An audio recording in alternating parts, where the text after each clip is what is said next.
Hey Heidi. Over there. Hey Heidi, get in the boat. Are you being serious? Yep.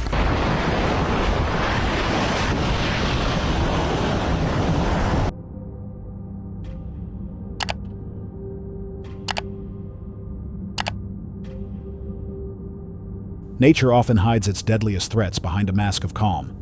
From a legendary explorer snatched by a Nile crocodile, to a lone fisherman cornered by a great white.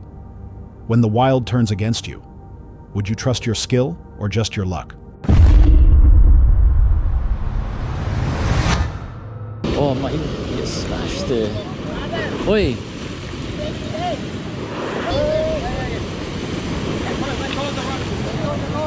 Oi! On December 23, 2024, a recording that first appeared to be nothing more than a routine fishing journal at Avoca Beach in New South Wales turned into a serious survival lesson for anyone who has ever stood on Australia's rocky coastline. Yeah.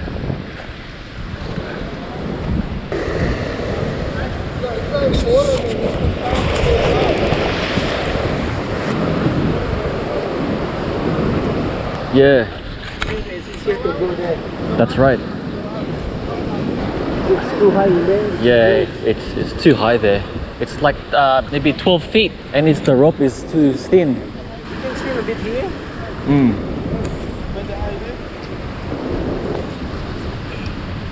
That morning, the ocean looked calm, with only a light breeze barely disturbing the surface. It was the kind of day that felt safe, ideal for people who enjoy rock fishing and believe the conditions were under control. Without warning, a wave suddenly surged forward. In a single moment, it knocked a man standing near the edge directly into the ocean.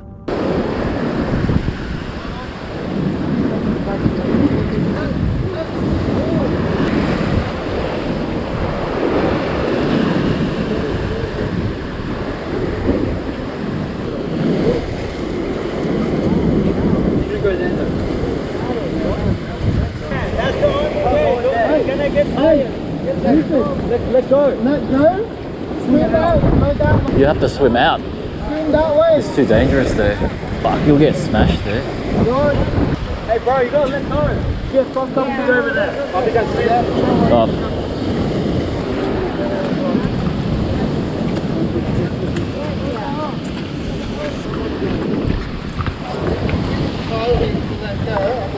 He's getting... Go over there. Oh my god.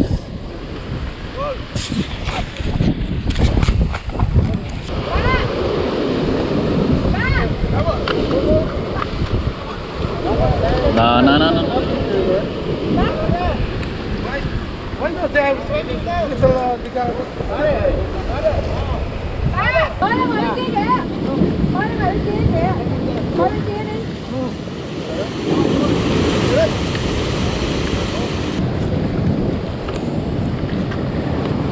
Oh, I might even get smashed there. Oi!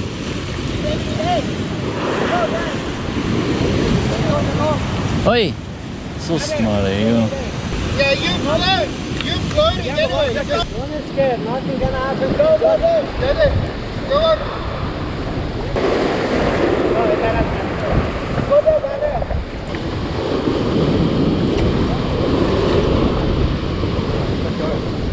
Turning an ordinary outing into a life-threatening situation.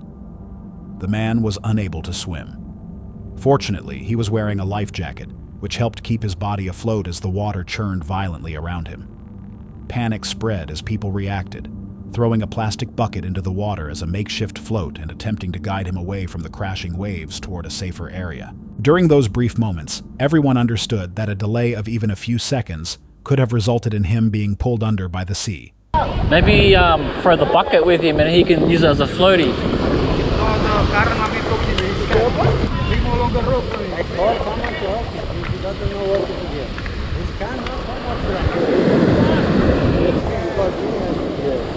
Yeah, that's the way. Go that way. Oh my god. That's bloody foul. Yeah.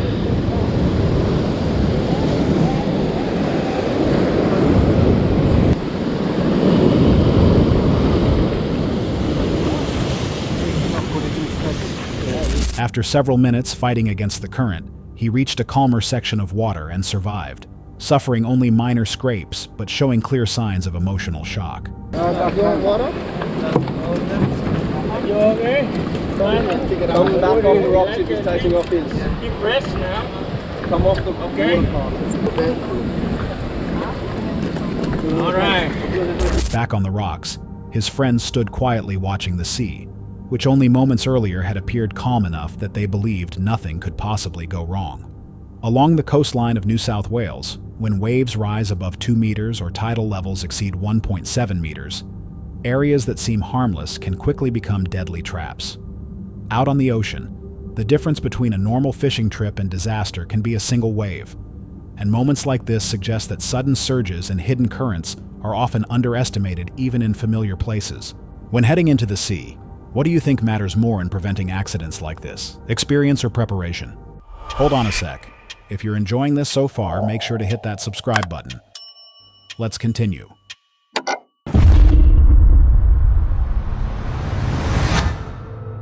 On December 7, 2010, tragedy struck deep within the Congo basin. A world-class kayaker named Hendriki Coetzee, known to his friends as Henry, lost his life in one of the most dangerous rivers on Earth. The Luwala River in the Congo remains wild and unforgiving. Beneath its dark, murky waters, massive Nile crocodiles lie in wait for prey, while hippos can charge without warning. In this remote region, far from any civilization, help is hundreds of miles away. For Henry, danger was never something to avoid. It was something that made him feel alive. Born in a small village in South Africa, Henry grew up surrounded by conflict. His father fought in the border wars, and as a child, Henry often hid beneath his bed while artillery fire shook the family home. Those early experiences may have shaped his future. As an adult, he became one of Africa's boldest explorers, leading expeditions across the Nile and earning a reputation as one of the greatest kayakers of his generation. Put Henry up there not only with the greatest kayakers of all time, but the greatest explorers, people that you only read about in books. By late 2009, two American kayakers, Ben Stokesbury and Chris Corbuli, asked Henry to guide them through unexplored tributaries of the Congo. Henry could not resist and agreed to join what would become his final expedition. The team understood the dangers ahead. Local villagers warned them about crocodiles that had developed a taste for human flesh during years of war, when countless bodies had been dumped into the river. In one village alone, residents claimed more than 100 people had been killed by crocodiles over just 2 decades. Despite the warnings, the trio continued. This is the start of called the supermarket. Lots of rocks for the crocs to Akon. I don't think I've ever gone through here without a charge. Is where the crocs hang out in order to feed. Nile crocodiles are huge. They can be up to 20 feet long, and they'll hunt you. Nile crocodiles are enormous, reaching lengths of up to 20 feet. Describing the wildlife in these rivers as dangerous is an understatement. It is estimated that crocodiles kill between 300 and 1,000 people across Africa each year, a number many believe is far higher due to the isolation of rural communities and the lack of official records. Ben was given the rare chance to go. He prepared for the worst case scenarios. Going across there. Well, the thing is, nobody's told us that we can't do it. With Henry as their guide, the trio began their 2-month-long expedition. Their starting point was Uganda, along the Ruzizi River, which marks the border between the Democratic Republic of Congo and Rwanda. Eventually, they'd end up in the Lukuga River, where they'd press on for another 700 miles before reaching the end of their journey. Gorgeous out right now. Jeez. Doesn't adjust. Everything has gone great. Had a beautiful time. Hopefully, we walk away from this. It's just good memory. And remember, kids, don't cross international borders at home. When Ben was given the rare opportunity to take part, he prepared for worst-case scenarios. Still, no preparation could truly account for the loss of a close friend. With Henry as their guide, the 3 men began their 2-month expedition. They started in Uganda, paddling through the White Nile in Murchison Falls National Park. From there, the journey led into more unstable territory along the Ruzizi River, which marks the border between the Democratic Republic of Congo and Rwanda, a region shaped by decades of violent conflict and home to powerful predators. Eventually, they reached the Lukuga River, where they planned to continue for another 700 miles before completing their journey. Up to that point, the expedition unfolded as hoped. Despite constant risk, morale remained high, driven by adventure and the promise of discovery. That changed on December 7th. Henry, Ben, and Chris paddled close together through a narrow channel as rain fell over the river. As they moved forward, several crocodiles slipped silently into the water, their massive forms vanishing beneath the surface. The kayakers instinctively tightened their formation within a channel less than 200 feet wide. They paddled so close that their strokes had to alternate, careful not to strike each other. It was a fragile sense of security.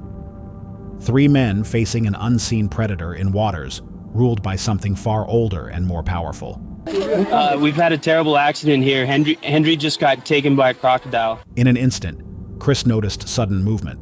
A massive crocodile, the largest they had seen during the entire expedition, burst from the water and seized Henry. The attack was immediate, merciless, and final. By the time Chris fully realized what had happened, Henry was already gone. God damn. Oh. Damn it. Oh, Henry. Fuck. The crocodile took him right out of his boat. Hey, no. Wait. Just wait. No. I saw this whole thing happen. You saw it come out of the water. It was big. I mean, his head was half the size of that kayak. Got him by the shoulder. Yeah, it was just like, it was right up. Ben and Chris rushed to a nearby village seeking help. For the locals, hardened by years of loss to crocodiles, entering the river was unthinkable. To them, the water was a death trap. Henry's body was never recovered. For Henry's partner, Juliana Boring, the loss was devastating. She had planned to fly to Uganda later that year to begin a new life with him. Instead, she was left with grief and with the legacy Henry left behind. In the end, Henry died doing what defined him, pushing into the unknown in a river that demanded the ultimate price. His story stands as a reminder of nature's power and a tribute to a man who chose to live at its edge, raising the question of whether experience alone is ever enough when facing forces this wild.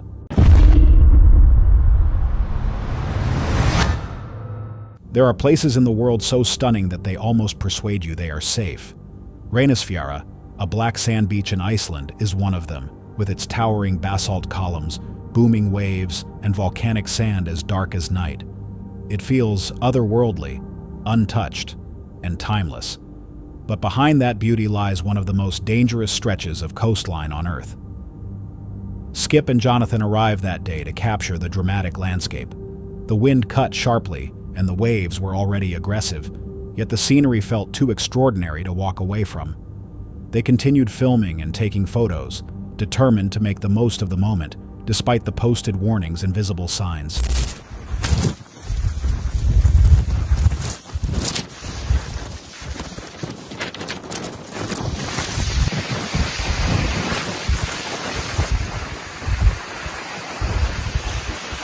The ocean remained unsettled. Each wave struck harder than the one before, and white foam crept farther up the rocks. Still, they stayed. Then came the wave that changed everything.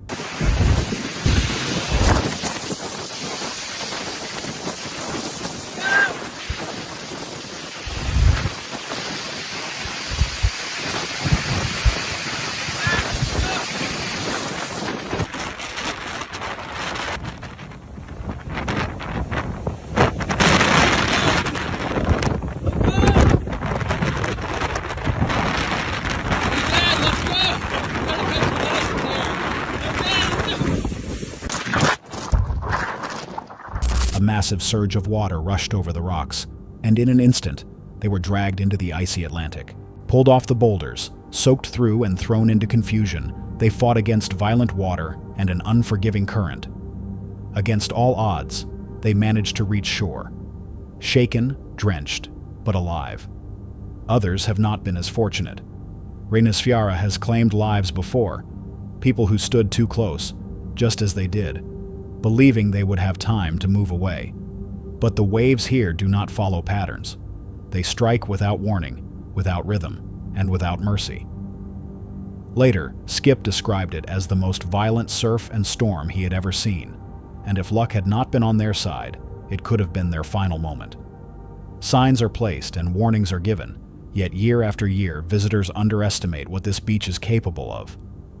This moment serves as a reminder to never underestimate the ocean, especially here, because at Reynisfjara, beauty is not the only powerful force. The danger hidden beneath it is just as strong, raising the question of whether people truly understand the risks before stepping too close. About 4 miles off Key West in July 2011, a blonde woman narrowly avoided becoming shark prey. Luckily, her friend on the boat noticed the danger in time and calmly signaled her to return. For her, it was likely the closest and most unforgettable brush with death she would ever experience. Hey Heidi. Hey Heidi, get in the boat. Are you being serious? Yep.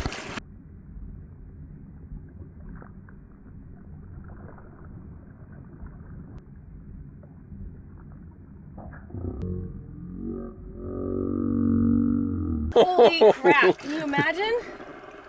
Look at Can you that. see them? Yeah, they're like circling. Look. Look out. Look. That would not been fun.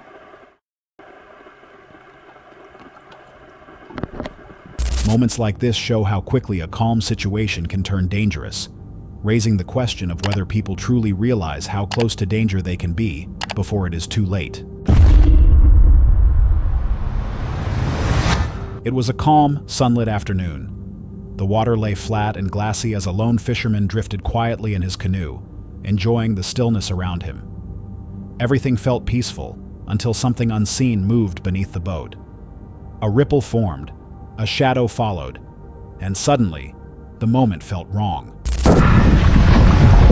That was one. I think there's 20 of them.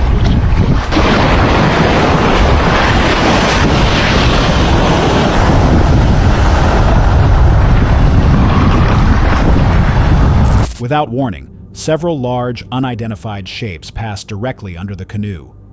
The surface rippled as the boat shook. He saw no fins or tails, only massive shadows stretching nearly the length of the canoe before gliding silently into deeper water.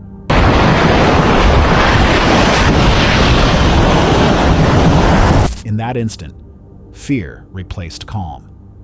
He realized he was not alone, and whatever had moved beneath him did not resemble any fish he recognized. When the footage spread, some viewers claimed it showed a sea monster, while others believed it was something ancient, barely hidden from view. Later, experts and viewers analyzed the video frame by frame. Marine biologists pointed to the slow movement, size, and ripple pattern, concluding it was most likely a group of manatees traveling together, creating the illusion of a single enormous creature. Still, in those seconds, the fisherman was not thinking about science, but survival, raising the question of how fear can linger even after logic provides an answer. On the morning of November 7, 2022, professional fisherman Matthew Gorn headed out for what he believed would be a routine trip off the coast of Port Augusta in South Australia. The water was calm, the sky was clear, and roughly 10 kilometers offshore, he allowed his kayak to drift as he cast his line. Fishing from a kayak was familiar to him. It was a way to clear his mind, to work quietly with nothing but the ocean around him. But that quiet would not last. The first sign was subtle, a strange tension in the water, as if something large was moving beneath the surface. At first, Matthew thought little of it. The Spencer Gulf is home to countless marine animals, from dolphins to rays, and unusual movement below the surface was nothing out of the ordinary. Within moments, however, that calm shifted into something far more frightening.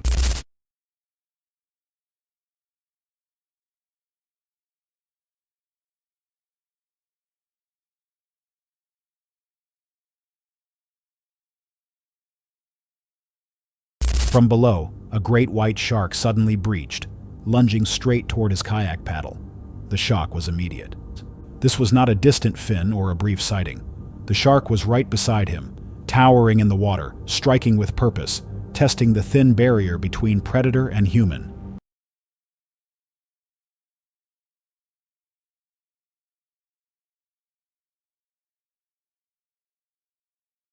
For minutes that felt like hours, the shark circled, its shadow gliding just beneath the kayak.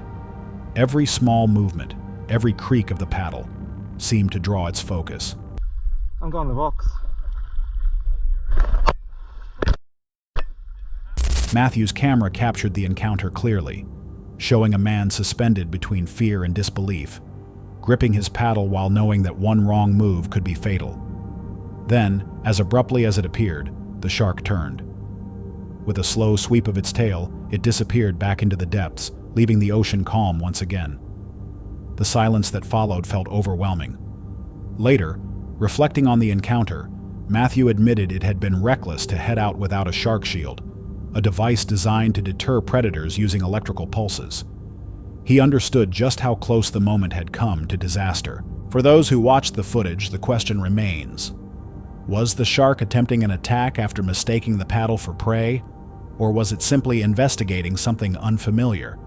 And how often do encounters like this remind us how little separates calm moments from real danger in the open ocean? That's all for tonight's video. Which encounter gave you chills? Let us know in the comments below. Got your own experience? We want to hear it. And whatever you do, don't miss what's coming next.